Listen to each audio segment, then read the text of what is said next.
Hello, and welcome back to Retro Rewind.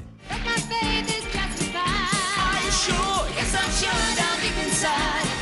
Today we're going back to the 1970s. Take a walk up the street, it's a place there called the YMCA. We will listen to 15 songs that kids from the 1970s couldn't escape.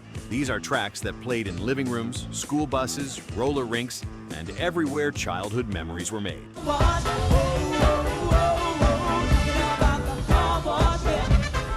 But one of these songs nearly never made it to air.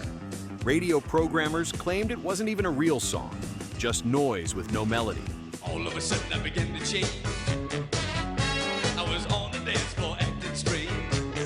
We'll reveal which one caused the controversy later, so stick around as we begin this nostalgic countdown.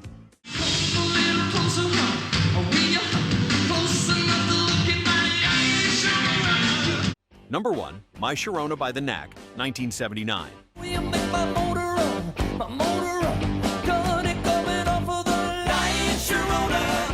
My Sharona blasted into the summer of 1979 with a raw guitar riff that felt electric. Destiny, destiny, or is it just a game in my mind, Sharona? It spent 6 weeks at number 1 and became the biggest hit of the year. Doug Feger wrote it about a real girl he fell for instantly. And that urgency pulsed through every drum fill and shouted hook. For kids, it was the kind of song that demanded air guitar solos in bedrooms and awkward dancing at school fairs. Its punchy attitude marked a shift away from polished disco. But the next song on our list proved that a groove could be just as fierce as rock. Listen to us. I'm sure you'll be amazed. Number 2, Le Freak by Chic, 1978. It's called a freak. They're doing it night and day. Le Freak was born from Nile Rodgers and Bernard Edwards being denied entry to Studio 54. Find a spot out on the floor. And turned frustration into a worldwide celebration. It spent 5 weeks at number 1 and became Atlantic Records' best-selling single. And have a real good time. Fueled by one of the most unforgettable "ah" hooks in pop history. Come on down to the 5th floor. Kids everywhere shouted "Freak Out" on playgrounds, at birthday parties, and even in school hallways. Behind the glittery disco beat was a level of musicianship that set Chic apart. Their blend of power and polish opened the door to another group that mixed theatrical flair with pure fun. There's no need to feel down, I say, young man. Number 3, YMCA by Village People, 1978. YMCA, it's fun to stay at the YMCA. YMCA turned everyday community centers into global icons, reaching number 2 on the charts with a chorus every kid could spell out with their arms. All by himself, I say, young man. Victor Willis and Jacques Morali crafted it as a tribute to the sense of belonging found inside those walls, something listeners instantly felt. Take a walk up the street, it's a place there. For children, it wasn't about meaning, it was about movement. Skating rinks, school dances, and backyard parties echoed with the letters YMCA. Take a walk up the street, it's a place there called the YMCA. Its joy and novelty made it unforgettable, setting up perfectly for a song that brought movie magic straight onto the radio. The power you're supplying, it's electrifying. Number 4, You're the One That I Want by John Travolta and Olivia Newton-John, 1978.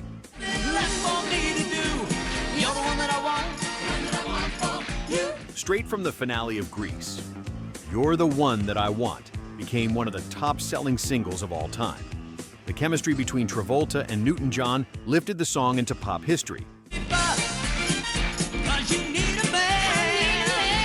And kids memorized every line long before they ever saw the movie. Its upbeat swagger made it a staple of talent shows,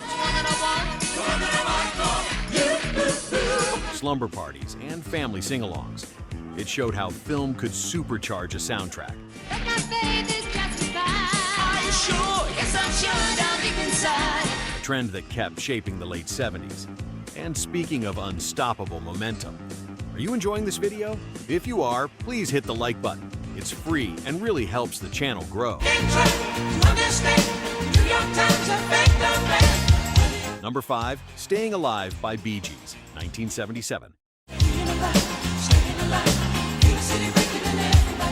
Staying Alive was more than a song. It was the heartbeat of Saturday Night Fever and one of the defining anthems of the decade.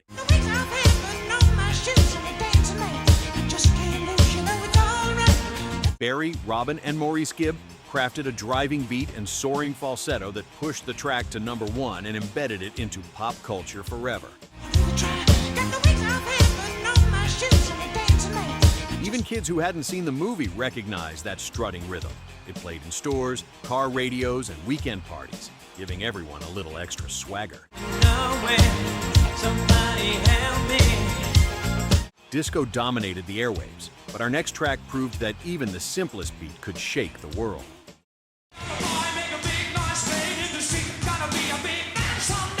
Number 6, We Will Rock You by Queen, 1977.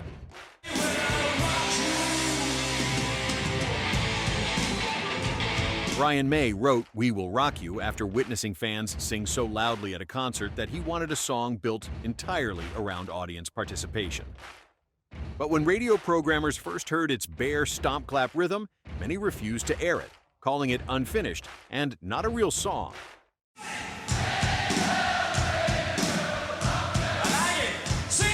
And that's the payoff to the mystery from our intro. This was the track dismissed as just noise. Kids disagreed.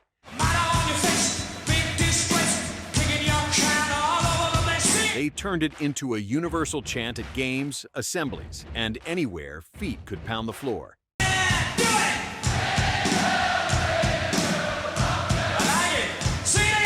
Its raw power sets up the smoother, more soulful energy coming next. We've covered the biggest songs so far. Which of these surprised you the most? Drop a comment and let us know your thoughts.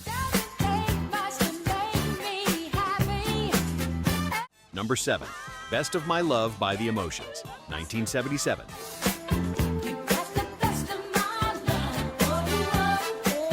Produced by Maurice White of Earth, Wind and Fire, Best of My Love delivered warmth, optimism, and some of the tightest harmonies of the decade. It spent 5 weeks at number 1 and became a constant companion on AM radio. Filling car rides, hard weekend chores, and family errands with gentle joy. Kids grew up hearing this song everywhere, in grocery stores, in waiting rooms, and during Sunday mornings at home. Its smooth groove created a peaceful break from the louder hits of the era. But now, we shift back to something brighter and funkier. A tune that practically demanded dancing. Oh, by the way, I will be posting more videos like this, so please like, subscribe, and turn on the bell so you don't miss the next deep dive from Retro Rewind. Okay, on to the next. 3 million sellers, and Rolls-Royce loves you. Yeah, so come on and clap it. Number 8, Car Wash by Royce, 1976.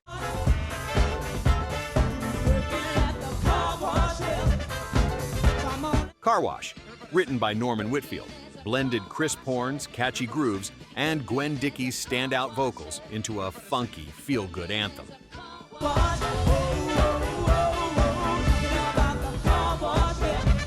It hit number 1 in early 1977 and became a staple at roller rinks, birthday parties,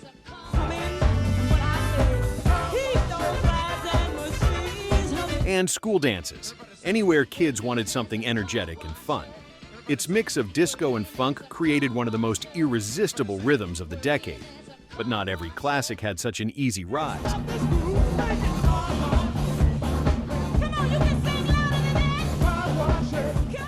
There's one song coming later that its record label nearly buried, calling it too slow and too sad for radio. We'll reveal which one soon. But first, let's get back to pure pop perfection.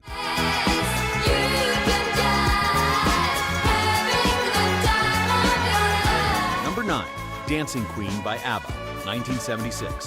When you get the chance, you are the dancing queen. Dancing Queen became ABBA's signature masterpiece, soaring to #1 in 1977 with its shimmering production and heartfelt lyrics about youthful freedom.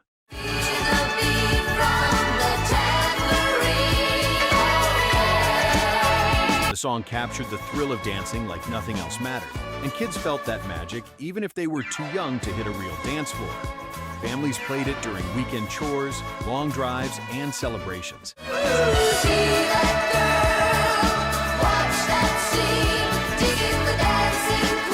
Its joyous energy made it timeless, and ABBA's flawless harmonies set a gold standard for pop.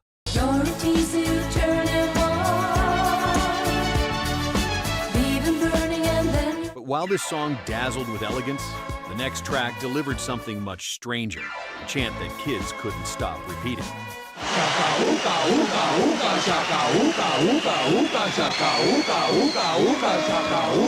Number 10, Hooked on a Feeling by Blue Swede, 1974. Blue Swede transformed B.J. Thomas's mellow ballad into a full-blown pop phenomenon with Jonathan King's now legendary Ooga Chaka chant.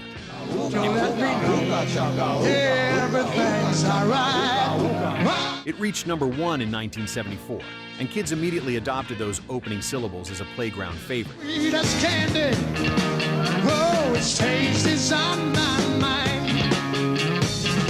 Shouting them on buses, hallways, and backyards. Its blend of silliness and joy made it unforgettable, proving that even the weirdest hooks can become cultural staples. That carefree spirit sets the stage for a song with more emotional weight.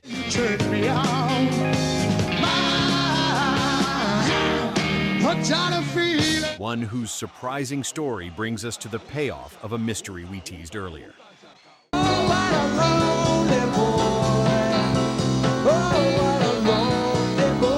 Number 11, Lonely Boy by Andrew Gold, 1977.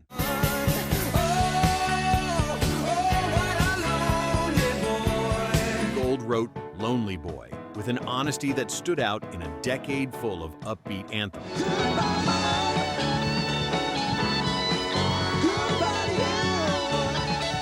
It reached #7 in 1977 and resonated with listeners who connected to its bittersweet story of being overshadowed and overlooked.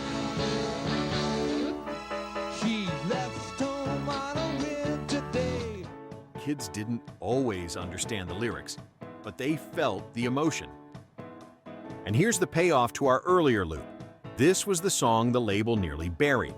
Executives said it was too sad and too slow to succeed, urging Gold to scrap it. He refused, and families across America embraced it. That emotional depth prepares us for a song with its own larger-than-life flair.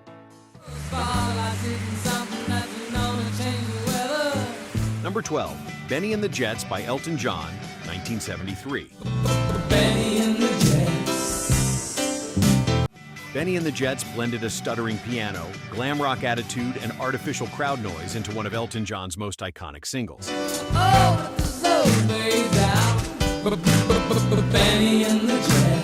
It topped the charts in 1974, and kids everywhere tried clapping along with its distinctive rhythm, even if they couldn't quite keep the beat.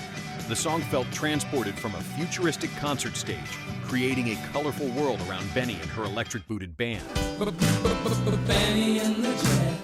Its surreal energy made it unforgettable, and that playful imagination opened a door to something far sillier.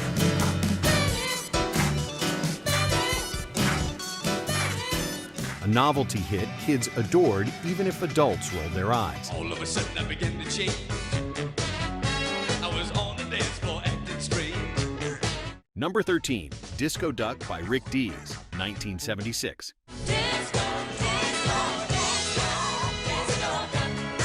Disco Duck shouldn't have worked, but in 1976, it became a #1 sensation. Clapping my arms, I began to climb. Rick Dees, a radio DJ, created the track using a duck voice, funky bass line, and disco beat. Disco Duck! Kids latched onto it instantly, quacking in classrooms, dancing in socks, and shouting the chorus with total joy. Even adults who claimed to hate it couldn't deny its catchiness. Music stopped, I returned to my seat. The song's goofy charm made it a staple on AM radio and a favorite at school parties. And while it pushed the decade's silliness to the limit, our next pick turned sharply toward darker storytelling and emotional drama. And he said, hi, what's doing? Whoa, said, sit down, I got some bad. Number 14, The Night the Lights Went Out in Georgia by Vicki Lawrence, 1973. That's the night that the lights went out in Georgia. This Southern Gothic tale captivated listeners with its haunting twist. He got mad when he saw red, and Andy said, boy, don't you lose your head. The narrator killed her brother's murderer and let him take the blame. Sung by a 23-year-old Vicki Lawrence, the track spent 4 weeks at number 1 and became a whispered story kids repeated like a campfire legend. Your best friend, and you know that's right, but your young bride ain't home tonight. Its eerie atmosphere and unexpected ending made it unforgettable. Families debated the meaning, and kids were drawn to its mystery. And after such intensity, he got mad when he saw red, and Andy said, boy, don't you lose your head, 'cause to tell you the truth. The countdown closes with a gentle reminder that even in a turbulent decade, music could offer warmth, comfort, and hope. I can't stay here anymore. Number 15, Love is the Answer by England, Dan and John Ford, Coley, 1979. Love is the answer. Originally written by Todd Rundgren, this soft rock gem became a quiet favorite when England, Dan and John Ford Coley released their version in 1979. Love is the answer. Let it shine. It reached number 10 and found a home on late night and early morning radio, where kids heard it during long drives or peaceful weekends at home.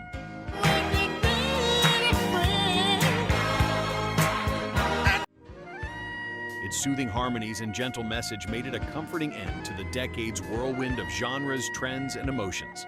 Despite initial label doubts, the song endured, reminding listeners that compassion still mattered. And with that, we wrap up a journey through the tracks that shaped childhood across the 1970s.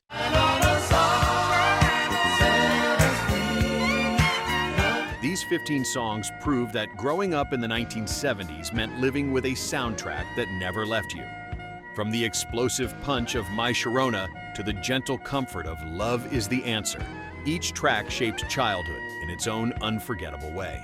They played in living rooms, school buses, roller rinks, and everywhere memories were made. And even decades later, they still spark the same emotions we felt as kids. Which of these songs brings you back the fastest? Share your memories in the comments, hit like, and subscribe to Retro Rewind for more deep dives into music history.